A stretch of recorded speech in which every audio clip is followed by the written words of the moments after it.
आइए कयामत कॉमिक्स का दूसरा पार्ट शुरू करते हैं। इंस्पेक्टर विनय के आत्मविश्वास नागराज को भी थोड़ा निश्चिंत कर दिया।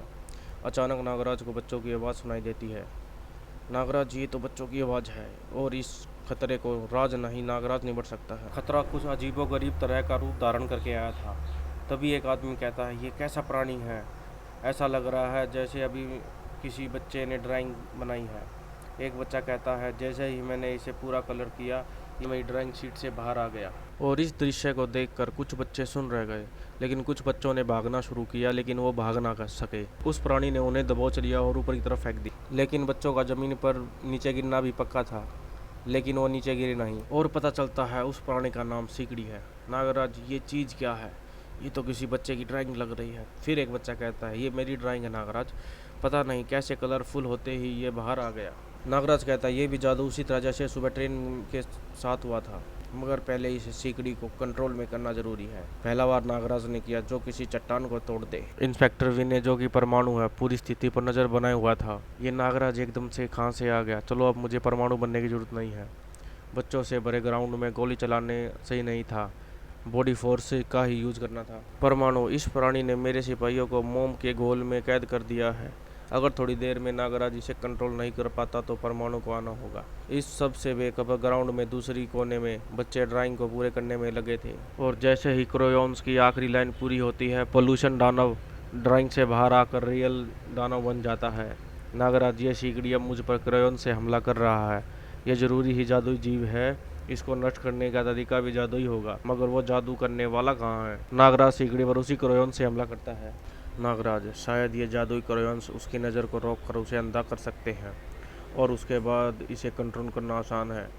शकूरा कहता है, वाह नागराज, चाल तो अच्छी चली है, मगर कुछ देर तक तेरी मौत हवा में उड़ती हुई तेरी तरफ आ रही है। नागराज की सर्प इंद्री ने उसे पीछे से खतरे का संकेत तो दिया था, मगर नागराज उससे बच नहीं सका। नागराज का दम घुट रहा था और उसे कुछ दिखाई नहीं दे रहा था, लेकिन इस जादुई धुएं में सिकड़ी को पूरा दिखाई दे रहा था। लेकिन नागराज को ज़्यादा देर तक अकेले नहीं रहना पड़ा। नागराज कहता, परमाणु तुम यह?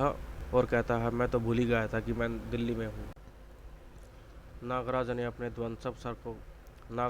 ध्वंसक सर्पों का प्रयोग करके सिकड़ी पर जोरदार हमला करना लगा और परमाणु ने अपनी स्पीड का यूज करके उस दानव के चारों तरफ बाउंडर चक्रवात पैदा करके उसे अंतरिक्ष में छोड़ दिया।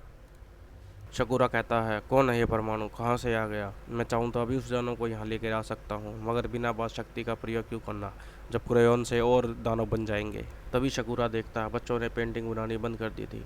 बच्चे पेंटिंग नहीं बनाएंगे तो नागराज को मारने के लिए दानव कहाँ से आएंगे? और वहाँ पर नागराज के हमलों का सिकड़ी पर कोई असर नहीं पड़ रहा था। तभी परमाणु उस पर परमाणु ब्लास्ट करता है, लेकिन परमाणु ब्लास्ट का सिकड़ी पर कोई असर नहीं हुआ। परमाणु कहता है, मुझे इसे भी अंतरिक्ष में छोड़ना होगा, और उसे उठाने लगता है। परमाणु कहता है, मैं चाहूँ तो प्लेन को भी उठा लूँ, मगर मैं इसे इसकी जगह से हिला तक नहीं पा रहा।